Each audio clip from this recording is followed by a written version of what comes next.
At my graduation, my father announced he was cutting me off. "You're not my real daughter anyway." The room gasped. I smiled, walked to the podium and said, "Since we're sharing DNA secrets." I pulled out an envelope. His wife's face turned white as I revealed, "You're not my real daughter anyway." The words hit the graduation ceremony like a bomb. Every conversation stopped. Every phone stopped recording. Even the baby in the third row stopped crying. I stood there on the gymnasium floor halfway to the stage, my name still echoing from the speakers. Zoe Richardson. That was supposed to be my cue to walk across, shake hands, grab my diploma, and smile for the cameras like every other graduate today. Instead, my adoptive father had just disowned me in front of 400 people.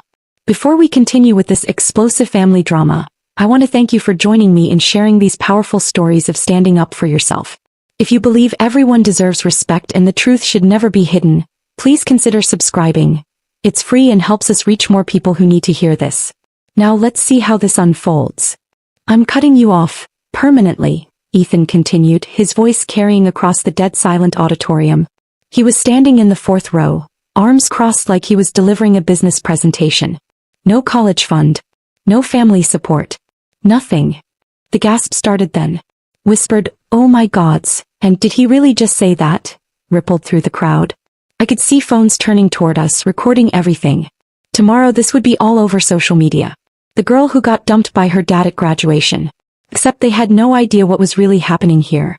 Michelle, his wife, was tugging at his sleeve, hissing something I couldn't hear. Her face had gone white as her designer dress. The baby in her arms, his baby according to Ethan, started fussing again like even he could sense the tension. I should have been devastated. Should have run off that gymnasium floor in tears. That's what Ethan expected. That's what everyone expected. That I smiled. Not a sad, broken smile. Not an embarrassed, apologetic smile. A real one. The kind that made my eyes crinkle at the corners. The kind Caitlin used to say lit up my whole face. Because Ethan had just given me the perfect opening. "Well," I said loud enough for the microphone to pick up my voice, "since we're sharing family secrets." I reached into my graduation folder and pulled out a white envelope.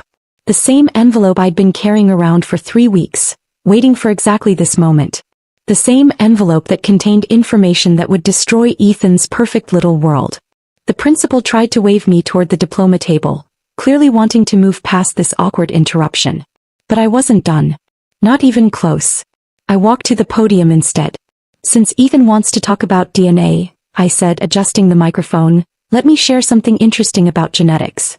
The auditorium was so quiet I could hear the air conditioning humming. Every single person was leaning forward in their seats. This was better than any graduation speech they'd expected. Michelle's face wasn't just white anymore. It was gray. She was shaking her head frantically, mouthing "no" over and over. The baby had started crying again, but she didn't seem to notice. "You're absolutely right," I continued, looking directly at Ethan. "I'm not your biological daughter. I've always known that. Caitlin told me when I was 12 and she made sure I understood how much I was wanted and loved." Ethan's confident posture wavered slightly. This wasn't going the way he'd planned. "But here's the thing about DNA secrets," I said, holding up the envelope. "Sometimes the people throwing stones live in the biggest glass houses." I opened the envelope slowly, deliberately. The rustling paper sounded impossibly loud in the silent gymnasium. "Your son, that precious baby boy you've been showing off for the past 6 months, isn't actually your son." The explosion of gasps and whispers was immediate. People were standing up, craning their necks to see better. Phones were recording from every angle. "Michelle has been having an affair with your brother Jason for over a year," I continued, my voice steady despite my racing heart. "The baby she's holding right now? That's your nephew, not your son." Ethan's legs gave out. He collapsed back into his seat like someone had cut his strings. His mouth was opening and closing, but no sound was coming out. Michelle made a choking noise and bolted for the exit, still carrying the baby. She was running, actually running, through the rows of chairs, stumbling over people's feet in her designer heels. "I have the DNA test results right here," I said, waving the papers. "Conclusive proof. 99.9% certainty. Your wife's child is genetically your brother's son." The gymnasium erupted into chaos. People were talking over each other, pointing, standing on chairs to get a better view. My classmates on the stage were frozen, their own graduation forgotten in favor of this unexpected drama. But I wasn't finished. "Oh, and Michelle?" I called out even though she was almost to the doors. "You might want to be more careful where you leave your hotel receipts. And your jewelry receipts. And your restaurant receipts from all those lunch dates with Jason." She stumbled, nearly dropping the baby, but kept running. The heavy gymnasium doors slammed behind her with a sound like thunder. I turned back to Ethan, who was staring at me like he'd never seen me before. His face had gone from confident to confused to completely shattered in the span of 2 minutes. "You wanted to cut me off?" I said, my voice carrying clearly through the chaos. "You wanted to humiliate me in public? You wanted to make sure everyone knew I wasn't really part of your family?" I walked to the edge of the stage, looking down at him. "Well, congratulations. You just gave me the perfect opportunity to return the favor." The crowd was going wild now. People were recording, taking pictures, already posting on social media. This would be viral within the hour. By tomorrow, everyone in town would know that Ethan Richardson, successful businessman, pillar of the community, had been played by his own wife and brother. I tucked the DNA results back into my folder and walked to the diploma table. The principal, looking completely overwhelmed, handed me my degree with shaking hands. "Congratulations, Miss Richardson," he whispered. "Thank you," I said, posing for the official photo as if nothing had happened. "It's been a memorable day." As I walked off the stage, diploma in hand, I could hear Ethan behind me. He was calling my name, his voice cracked and desperate. "Zoe, wait. Please. We need to talk." But I didn't turn around. I didn't stop walking. I'd spent 18 years waiting for his approval, his acceptance, his love. I'd spent months planning for this exact moment, knowing that sooner or later he'd try to push me out of his life. I just never expected him to make it so easy. The trap he'd set for me, the public humiliation, the calculated cruelty, had backfired spectacularly. He'd wanted to cut me loose quietly, to make me disappear without a fuss. Instead, he'd given me the perfect stage for my revenge. And the best part? Every single word I'd said was true. The DNA test, the affair, the hotel receipts. I had proof of everything. Months of careful investigation, of following Michelle, of collecting evidence. Ethan thought he was so smart, so strategic. He thought he could manipulate me the way he'd manipulated everyone else in his life. He was wrong. As I pushed through the gymnasium doors, I could still hear the chaos behind me. People shouting questions, phones ringing, the principal trying desperately to restore order. But I was done with all of it. Done with Ethan, done with his fake family, done with pretending to be grateful for scraps of affection. I had my diploma, I had my scholarship to Columbia, and I had the satisfaction of knowing that sometimes, the best revenge is simply the truth. The parking lot was almost empty. Everyone was still inside, glued to their seats by the drama. I walked to my beat-up Honda, tossed my graduation cap in the backseat and started the engine. In my rearview mirror, I could see people starting to spill out of the gymnasium, talking excitedly, phones pressed to their ears. I smiled again and drove away. Let them talk. Let the whole town talk. I was finally free. The drive home from graduation took 15 minutes, but my mind traveled back 18 years in those few miles. As I pulled into my apartment complex, the small one-bedroom I'd been renting since turning 18, memories flooded back like water through a broken dam. I was 2 when they brought me home. Too young to remember the actual adoption, but old enough that the house never felt completely mine. Caitlin showed me the photo albums later. Me as a toddler, chubby-cheeked and shy, clinging to her leg while Ethan stood in the background looking like he was posing for a business portrait rather than a family picture. Caitlin was everything a mother should be. She hummed while folding laundry, sang off-key in the shower, and read me bedtime stories with different voices for every character. She had this way of making ordinary moments feel magical, turning grocery shopping into treasure hunts, rainy afternoons into fort-building adventures. Our house smelled like vanilla candles and fresh flowers because she believed homes should feel like hugs. Ethan was different. Not mean exactly, but distant. Clinical. Like he was observing our family from the outside rather than participating in it. At school events, other dads would ruffle their kids' hair or swing them around. Ethan would shake hands with teachers and check his watch. When people asked about me, he'd say, "This is Zoe," with the same tone he'd used to introduce a business associate. I noticed it more as I got older. How he never called me his daughter. How family dinners felt like board meetings where I was expected to report on grades, activities, achievements. How our rare family vacations were always cut short by work calls that somehow couldn't wait. But Caitlin balanced it out. She made up for his emotional absence with double the love, double the attention, double the pride in my accomplishments. She came to every school play, every science fair, every softball game where I mostly sat on the bench. She was my safe harbor in a house that often felt more like a hotel. Then everything changed when I was 14. Caitlin had been sick for months, though she tried to hide it. I'd catch her wincing when she thought no one was looking, or find her napping in the middle of the day when she was usually bustling around the house. The cancer moved fast once it started, and by the time the doctors caught it, there wasn't much they could do. I'll never forget the night she died. I was sitting beside her hospital bed, holding her hand, when she squeezed my fingers one last time and whispered, "Remember, sweetheart. You were wanted. You were chosen. Don't let anyone tell you different." Ethan cried at her funeral. Real, ugly, broken sobs that made his shoulders shake. But when I tried to comfort him, to share in our grief, he pulled away. It wasn't until later that I realized he wasn't just mourning Caitlin, he was mourning his buffer. The person who'd made our awkward family dynamic work. Without her, we were just two strangers living in the same house. The silence in our home became deafening. Dinners were eaten without conversation. Caitlin's empty chair sat between us like a chasm. I tried to fill the quiet with updates about school, friends, anything that might spark some connection. Ethan would nod and make appropriate sounds, but his eyes were always somewhere else. 6 months after the funeral, he brought Michelle home. She was nothing like Caitlin. Where my mom had been soft and nurturing, Michelle was sharp and polished. She wore heels to the grocery store and never had a hair out of place.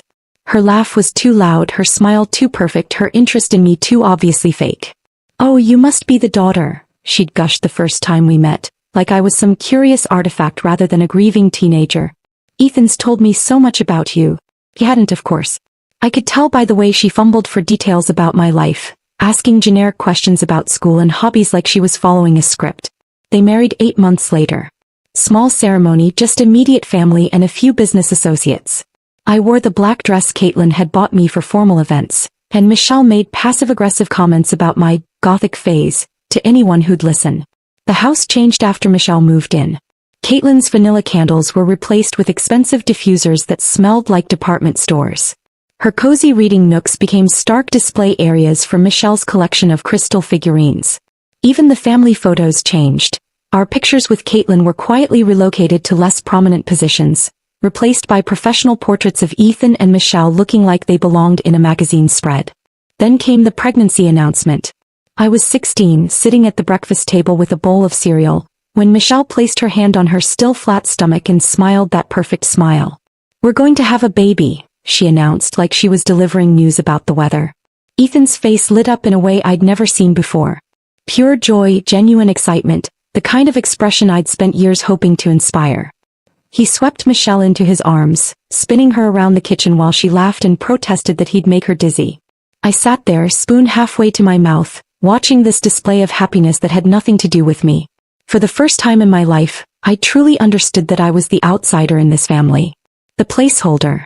The obligation that had been fulfilled but never embraced. "This is our second chance," Ethan said later that evening, his hand resting protectively on Michelle's stomach. "Our chance to do it right." The implication was clear. I had been practice. A trial run. This baby would be the real thing.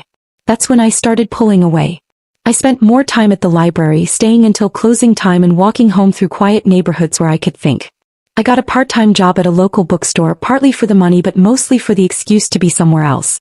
School became my sanctuary. Clubs, study groups, volunteer work, anything to avoid going home to watch Ethan and Michelle play house. The baby arrived on a Tuesday in March. A boy, perfect and healthy with dark hair and curious eyes.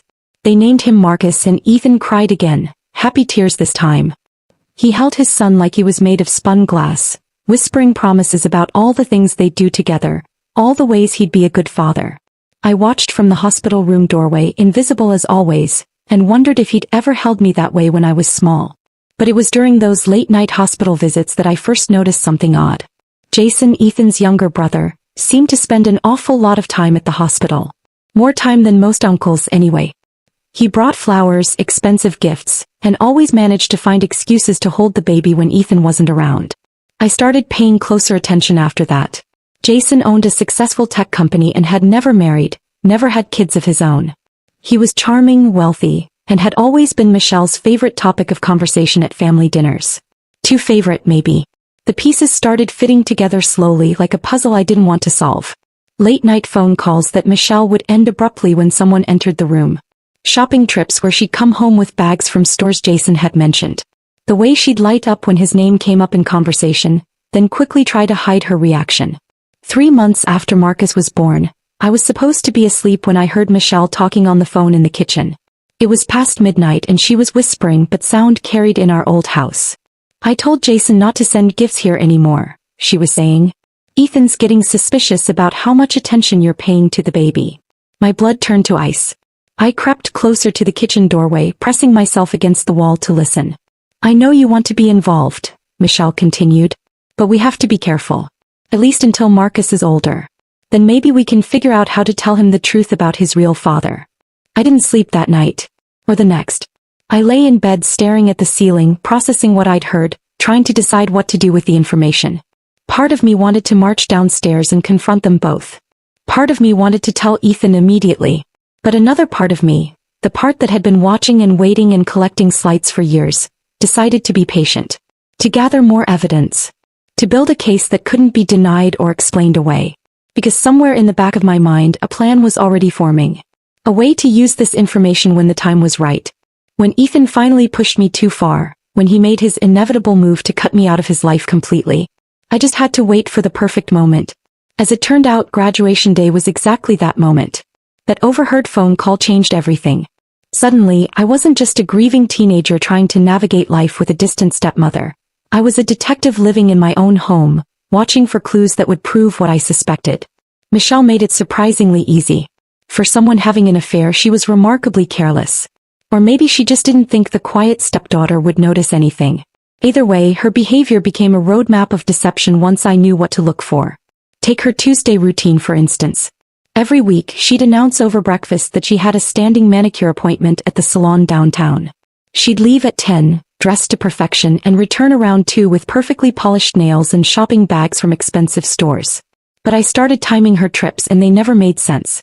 20 minutes to drive downtown, maybe an hour for a manicure, 20 minutes back. That left almost 3 hours unaccounted for. So one Tuesday I decided to follow her. I called in sick to school, waited until she left, then took my beat-up Honda and tracked her route downtown. She didn't go to the salon.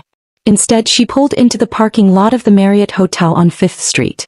I watched from across the street as she walked through the lobby like she owned the place, confident and familiar. 20 minutes later, Jason's silver BMW pulled into the same lot. My hands shook as I gripped the steering wheel. Seeing it happen was different from suspecting it. This was real. This was happening in my family, right under Ethan's nose, and I was the only one who knew. I drove home and spent the rest of the day pretending I'd been sick in bed. When Michelle returned at her usual time, nails perfectly manicured and carrying bags from 3 different boutiques, I smiled and asked how her appointment went. "Oh, wonderful as always," she gushed, showing off her coral pink polish. "And I found the most adorable outfit for Marcus at that little children's store on Main Street." Lies came so easily to her. Each one delivered with that perfect smile, those bright eyes, that tone of voice that suggested butter wouldn't melt in her mouth. But the hotel visits were just the beginning. Once I started really watching, the evidence was everywhere. Her phone, for instance. Michelle was addicted to her cell phone, constantly texting and checking social media. But whenever Ethan entered a room, she'd flip it face down or slide it into her purse with suspicious speed. Normal people don't hide innocent text messages from their husbands. One evening, she left her phone on the kitchen counter while she went upstairs to check on Marcus. I only had a few seconds, but it was enough to see Jason's name at the top of her recent messages. The preview showed just enough. "Can't wait to see you tomorrow." Same place, same, before the screen locked again. Then there were the gifts.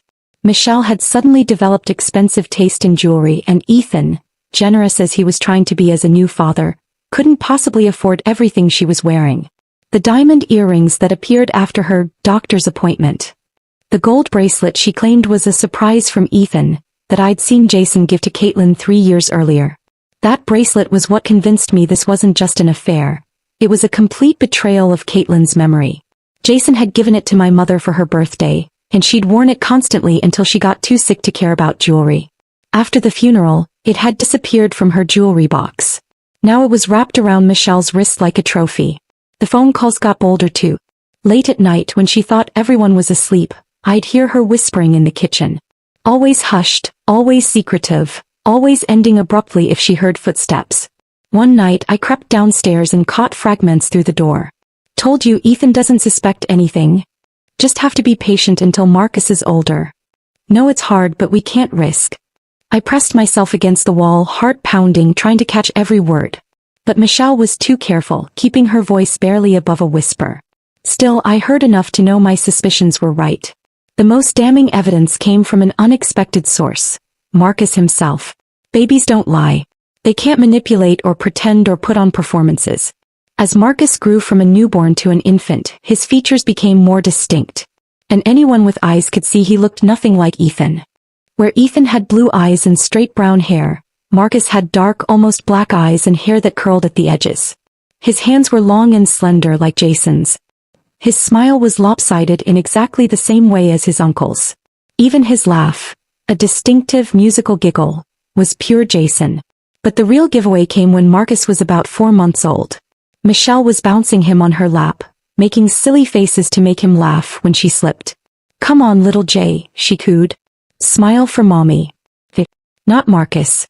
Short for Jason. She caught herself immediately, glancing around to see if anyone had noticed. I was sitting at the kitchen table supposedly doing homework, but I'd heard every word. Our eyes met for just a second and I saw something flicker across her face.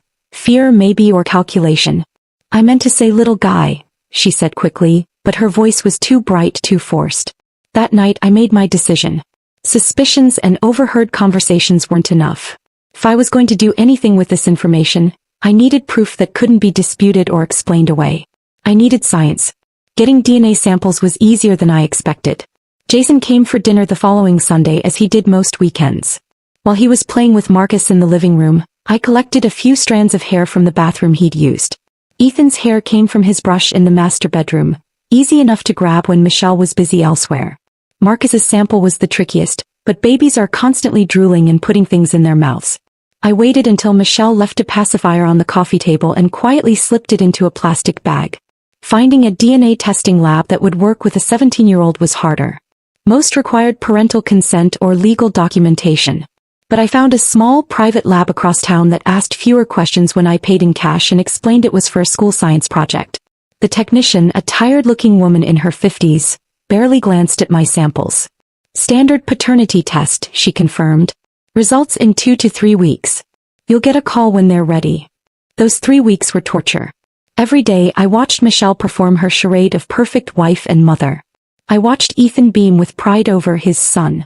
I watched Jason visit just a little too often, hold Marcus just a little too long, and look at Michelle with just a little too much intensity. And every day I wondered what I would do when the results came back. Would I tell Ethan immediately? Confront Michelle privately? Keep the information as insurance for some future crisis? The call came on a Thursday afternoon. I was at work at the bookstore when my phone rang. "Miss Richardson? This is Linda from Accuracy Labs. Your test results are ready for pickup." My hands trembled as I hung up. This was it. The moment of truth. Once I saw those results, there would be no going back, no pretending I didn't know what I knew. I drove to the lab after work, my stomach churning with nerves. Linda handed me a sealed envelope with my name on it. "Everything you need is in there," she said. "The results are pretty conclusive." I sat in my car in the lab parking lot, staring at the envelope. Part of me wanted to tear it open immediately. Part of me wanted to throw it away and pretend none of this had ever happened. Instead, I drove home and hid the envelope in my bedroom, tucked between the pages of my old copy of Jane Eyre, Caitlin's favorite book, the one she'd read to me countless times when I was small. It seemed fitting somehow, hiding evidence of one family's secrets inside a story about another orphaned girl finding her place in the world. I didn't open the envelope. Not that day, not that week, not even when graduation day arrived. Because somewhere in the back of my mind I knew I was saving it for something. Some moment when I would need it most. Some moment when Ethan would finally push me too far, and I would need the perfect weapon to push back. As it turned out, I didn't have to wait long. The envelope sat in my Jane Eyre book for 2 weeks like a loaded gun waiting to be fired. I could have opened it a dozen times, could have confronted Michelle or told Ethan privately. But some instinct told me to wait.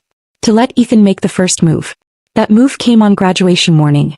I was in my bedroom getting ready for the ceremony, when I heard raised voices downstairs.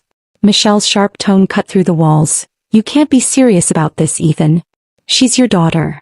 "Adopted daughter," Ethan corrected coldly. And it's time she learned to stand on her own feet. I've supported her long enough. I crept to the top of the stairs, listening as they argued in the kitchen. Marcus was crying in his high chair, probably sensing the tension. But cutting off her college fund?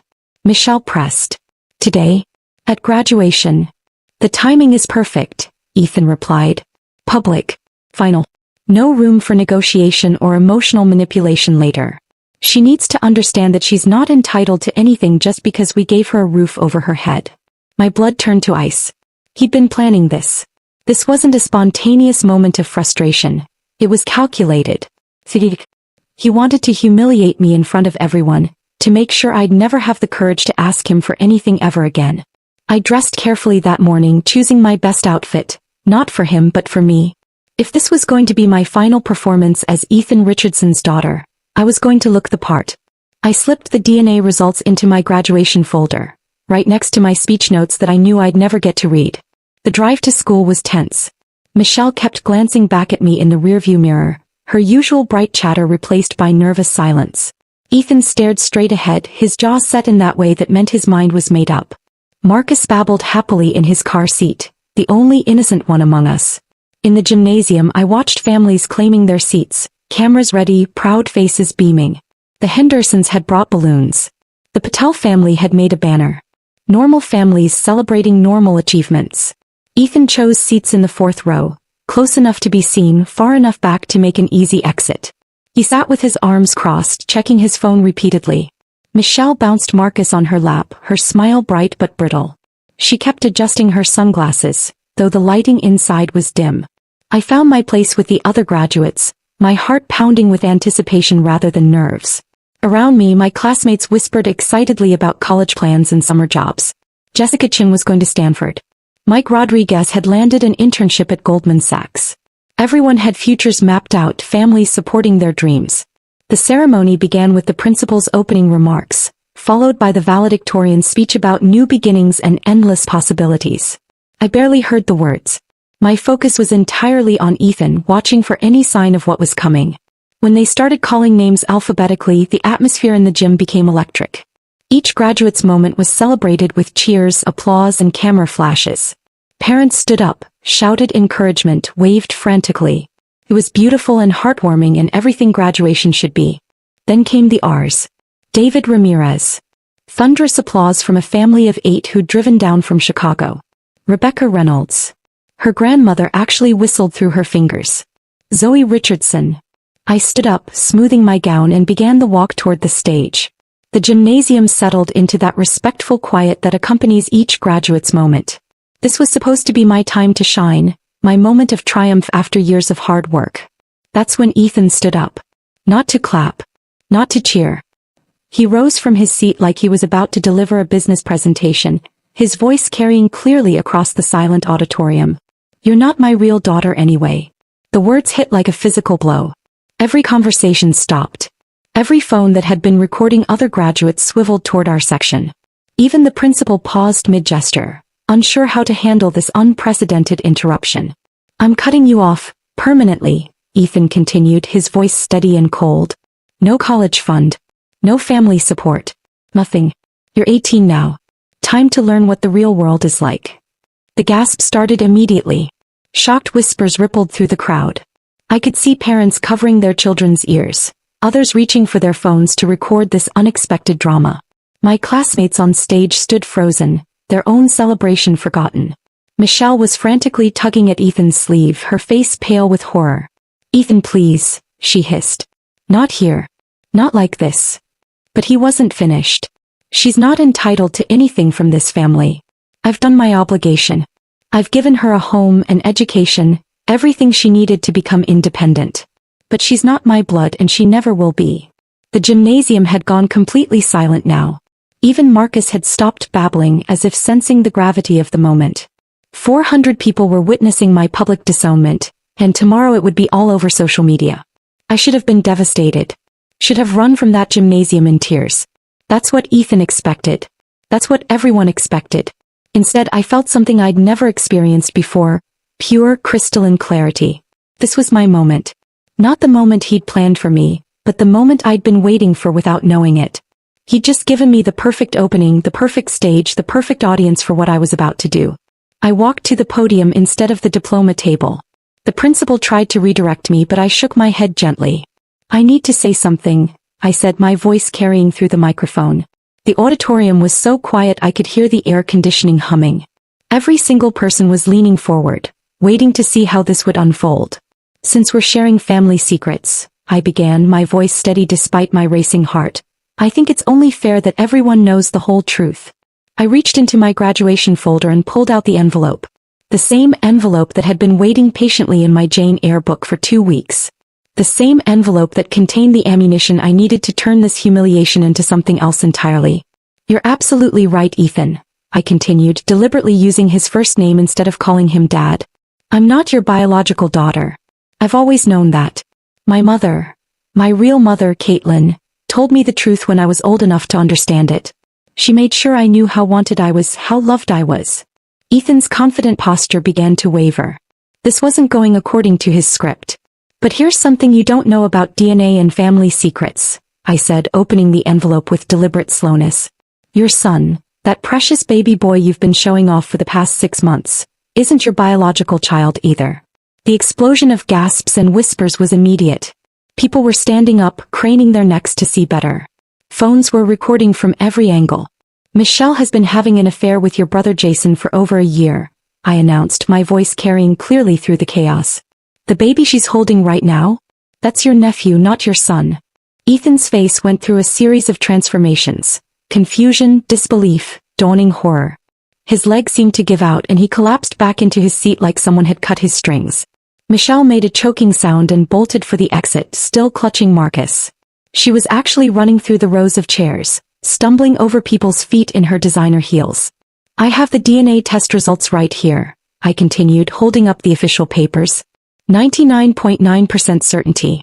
Your wife's child shares your DNA, but not in the way you think.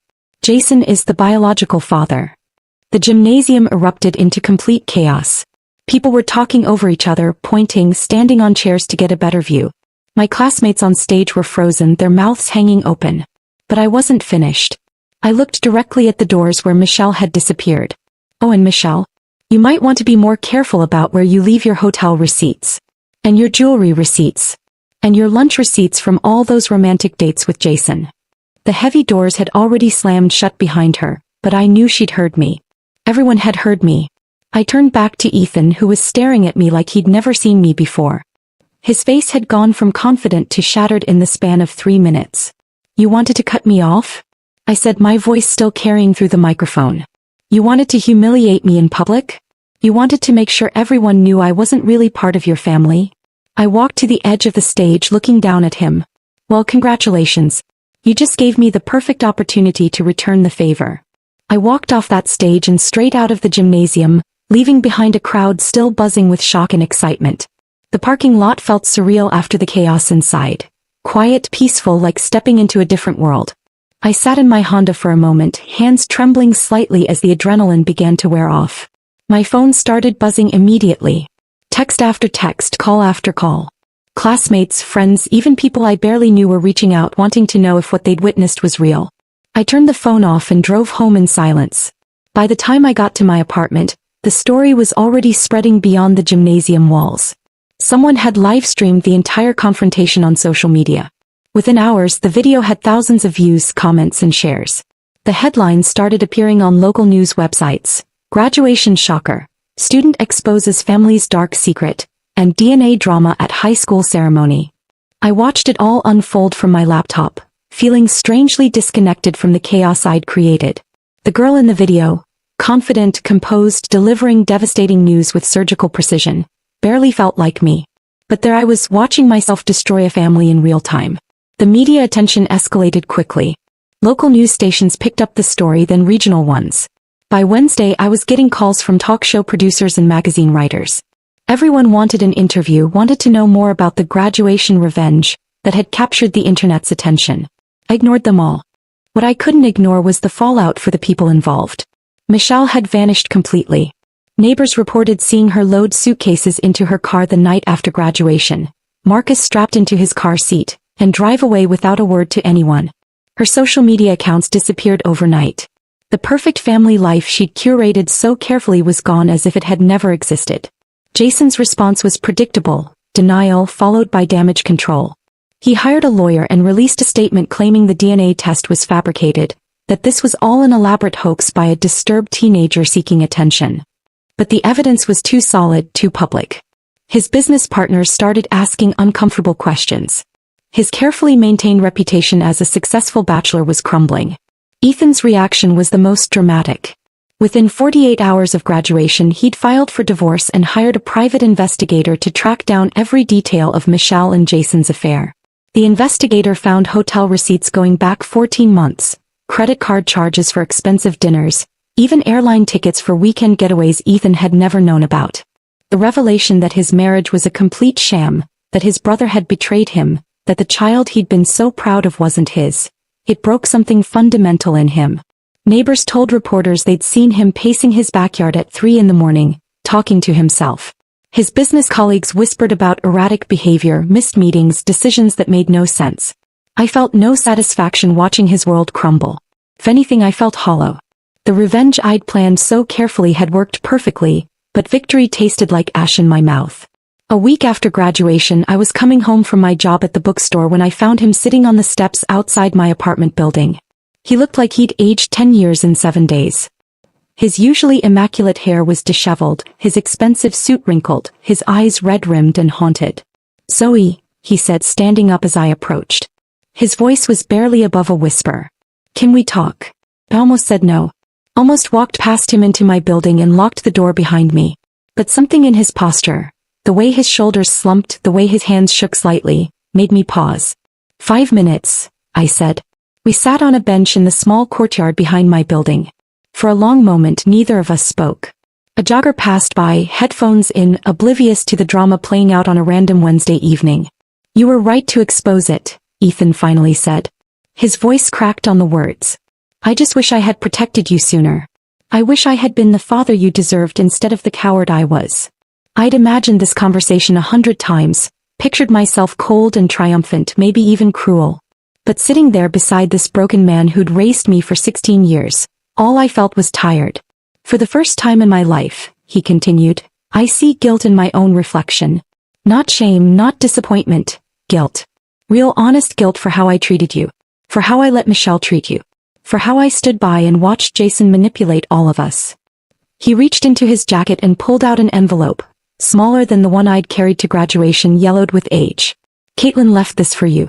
I was supposed to give it to you on your 18th birthday, but I couldn't. I was too afraid of what it might say about me." My hands trembled as I took the letter. Caitlin's handwriting on the front. "For my darling Zoe when she's old enough to understand." "She knew," Ethan said quietly. "About Michelle. About Jason. She figured it out months before she died, but she never said anything. She wanted to protect you from the ugliness of it all." I opened the letter carefully, afraid it might crumble in my hands. Caitlin's familiar handwriting filled 2 pages, words written with the shaky hand of someone fighting a losing battle with cancer. "My dearest Zoe, if you're reading this, it means I'm gone and Ethan has finally found the courage to give you what's rightfully yours. I pray it also means you're old enough to understand what I'm about to tell you. I know about Michelle and Jason. I've known for months. I see the way they look at each other, the careful way they avoid being alone together when others are watching, the guilty way they spring apart when someone enters a room unexpectedly. I could confront them. I could tell Ethan. I could destroy them the way they're destroying our family. But I won't. Because you don't need that poison in your life. You deserve better than to grow up in a house filled with accusations and betrayal and broken trust. You are my daughter in every way that matters. Biology is just science. Love is what makes a family. I chose you, Zoe. I fought for you when Ethan had doubts about adoption. I insisted we bring you home because the moment I saw your picture I knew you belonged with us. Ethan struggles with showing love. He always has. It doesn't mean he doesn't feel it, it means he's afraid of it. He lost his parents young, and he spent his whole life building walls to protect himself from that kind of pain again. Those walls keep out hurt, but they also keep out joy. Be patient with him. He loves you more than he knows how to show. And when the time comes, and you'll know when it does, help him tear down those walls. You have the strength I never had, the fire I never possessed. Use it to heal, not just to fight. I may not be there to see you graduate, to walk you down the aisle, to hold your children. But I am with you always in every choice you make, every kindness you show, every moment you choose love over fear. You're wanted. You're loved. You are enough. Forever your mother, Caitlin. By the time I finished reading, tears were streaming down my face. Beside me, Ethan was crying too, quiet, broken sobs that came from somewhere deep inside. I failed her, he whispered. I failed both of you. She saw what I was too blind to see, and she protected you in ways I never did. I folded the letter carefully, holding it against my chest like a shield. She loved us both, I said finally. Even knowing what she knew, she loved us. I've updated my will, Ethan said after a moment. You're back in the family trust. You'll get your college fund plus interest. You'll inherit the house, the business, everything that should have been yours all along. I looked at him, really looked, and saw past the expensive clothes and polished exterior to the scared, lonely man underneath. I don't want your money, Ethan. His face crumpled. Then what do you want? How do I make this right? I want you to mean it when you apologize. I want you to actually try to be better, not just feel sorry for yourself. I stood up, Caitlin's letter still pressed against my heart. And I want you to stop calling me by my name like I'm a stranger. I want you to call me your daughter. For a moment he couldn't speak. When he finally found his voice, it was barely a whisper. Can you forgive me, daughter?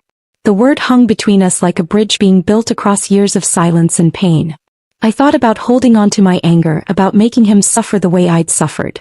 I thought about Caitlin's words about choosing love over fear. Yes, I said simply. I forgive you. Not because he deserved it. Not because it was easy.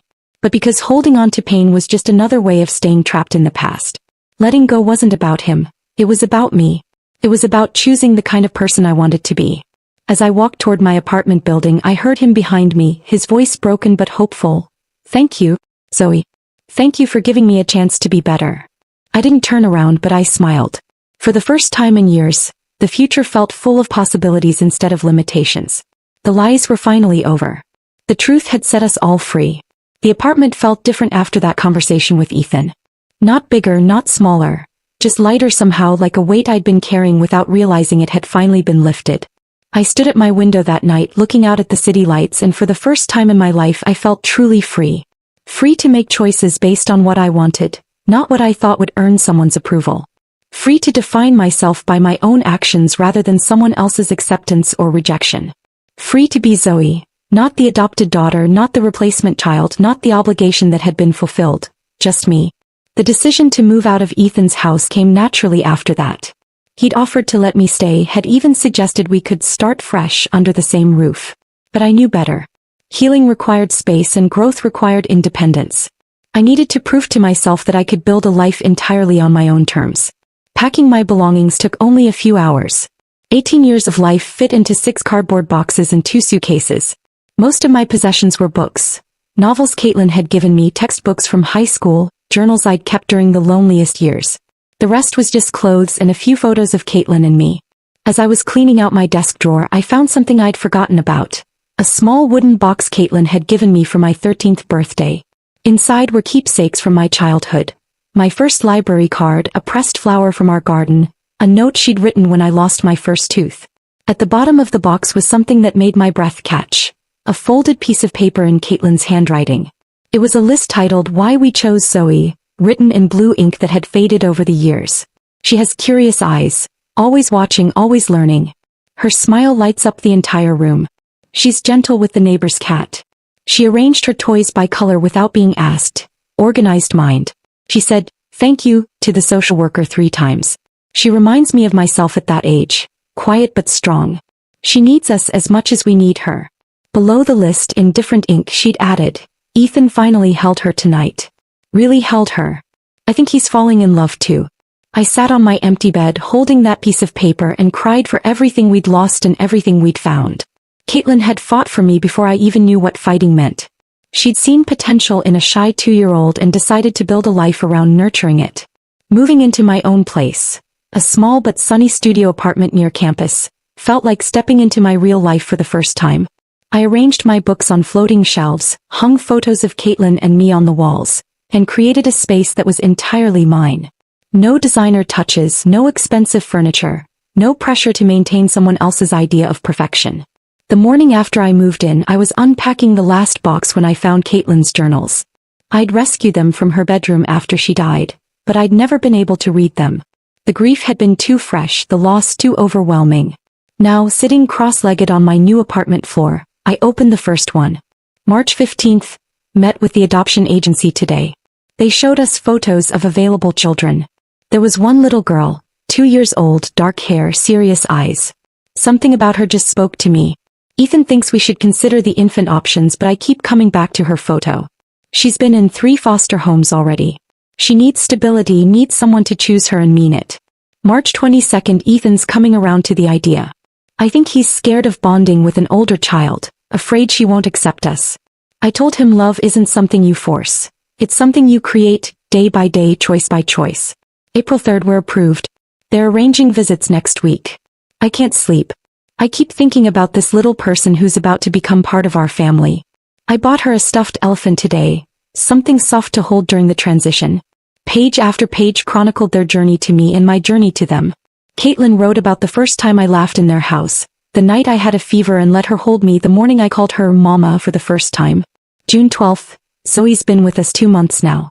She's starting to trust us, starting to believe this might be permanent.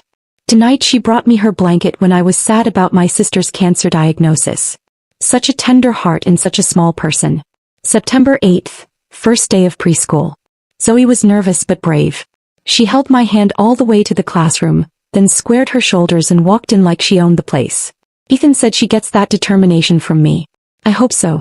Reading those journals was like discovering a treasure map to my own childhood. Every milestone, every struggle, every small victory had been documented with love and pride. I wasn't just wanted, I was celebrated. Every single day. The entries about Ethan were particularly revealing. Caitlin wrote about his slow warming to fatherhood, his awkward attempts at connection, his genuine love buried under layers of fear and insecurity. November 20th, Ethan read Zoe 3 bedtime stories tonight. She fell asleep holding his hand. When I found him later, he was crying. I didn't know I could love someone this much, he said. What if I mess this up? I told him the fact that he's worried about messing up means he won't. Those words hit me like a revelation. Ethan's distance hadn't been indifference. It had been fear. Fear of loving too much, of losing what he loved, of being inadequate as a father. Caitlin had understood him in ways I never could at the time. A week after moving into my new place, I got a call from the Family Support Center downtown. They'd seen the news coverage of my graduation speech and wanted to know if I'd be interested in volunteering with their adoption and foster care program. We need people who understand what it's like, the program director Maria explained during our meeting. Kids who can speak from experience about the challenges and the possibilities. I started volunteering that same week. Every Tuesday and Thursday evening I'd sit with small groups of children. Some waiting for placement, others newly adopted, all of them trying to figure out where they belonged in the world. The kids ranged in age from 6 to 17, each carrying their own complicated story. There was Emma, 8 years old, who'd been in 4 homes in 2 years and had stopped believing anyone would keep her. David, 14, who was angry at the world and determined to push away anyone who tried to get close. Sarah, 10, who was perfectly behaved because she thought being good enough would make her permanent. I didn't give speeches or lectures. Mostly I just listened. And when they were ready to hear it, I shared pieces of my own story. Do you hate your dad? Emma asked one evening. We were sitting in the center's art room, working on a collage project. Her little hands were covered in glue and glitter, but her eyes were serious. No, I said, cutting out a paper star. I used to think I did. But really I was just hurt. And anger felt easier than hurt. But he was mean to you, she persisted. At your graduation thing. I saw it on YouTube. I looked at this little girl who'd been rejected more times than any child should be, and I chose my words carefully. He was scared. Sometimes adults do mean things when they're scared, just like kids do. But that doesn't make it okay, and it doesn't mean you have to keep letting them hurt you. So what do? You decide who you want to be regardless of what they do. You choose kindness even when others choose cruelty. You build your own family with people who love you for who you are. Emma smiled then, a real smile, not the careful one she usually wore. Can I be in your family? I felt my heart break and heal at the same time. You already are, sweetheart. Everyone in this room is family. 3 months after graduation, Ethan showed up at the center during one of my volunteer sessions. I was surprised to see him in the lobby, looking uncertain and out of place among the children's artwork and motivational posters. I hope it's okay that I came, he said when I approached. I wanted to see what you're doing here. I introduced him to Maria, who gave him a tour while I finished my session with the kids. When I emerged from the art room an hour later, I found him sitting quietly in the corner, watching a group of teenagers play board games. They remind me of you, he said as we walked to the parking lot together. Resilient. Stronger than they know. We started having dinner together after that. Nothing fancy, just quiet meals where we slowly learned how to talk to each other. He told me about his childhood, about losing his parents in a car accident when he was 16, about how that loss had shaped his fear of attachment. I told him about college plans, about my work at the center, about the person I was becoming. I'm proud of you, he said one evening over Chinese takeout in my little apartment. Not because of what you accomplished or what you exposed, but because of who you've chosen to be despite everything. Those words would have meant everything to me once. Now they were just nice to hear. A bonus, not a necessity. My worth wasn't dependent on his approval anymore. 6 months after graduation, I received an unexpected package with no return address. Inside was a photo album filled with pictures I'd never seen, me as a toddler, laughing in Caitlin's arms. Me at 3 helping plant flowers in the garden.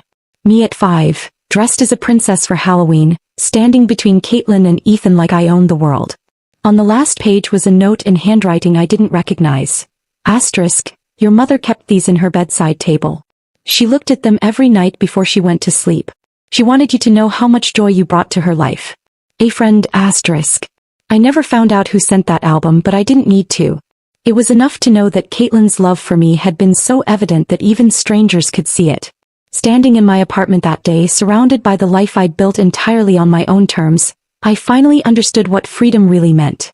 It wasn't the absence of family or obligation or connection. It was the presence of choice, the power to decide what those things meant to me. I was Zoe Richardson, daughter of Caitlin, and in his complicated way Ethan too. I was a volunteer, a college student, a survivor, a woman who'd learned that the best revenge is simply becoming impossible to ignore. The girl who'd stood on that graduation stage 6 months ago had been fighting for recognition, for acknowledgement, for her place in a family that had never quite felt like home. The woman looking back at me in the mirror was something entirely different. Someone who'd stopped asking permission to exist and started insisting on being seen exactly as she was. That transformation, I realized, was worth more than any diploma. If this story of graduation revenge had you on the edge of your seat, hit that like button right now. My favorite part was when Zoe pulled out that DNA test and watched Michelle's face turn white as she realized her secret was exposed. What was your favorite moment? Drop it in the comments below. Don't miss more thrilling stories like this. Subscribe and hit that notification bell so you never miss an upload.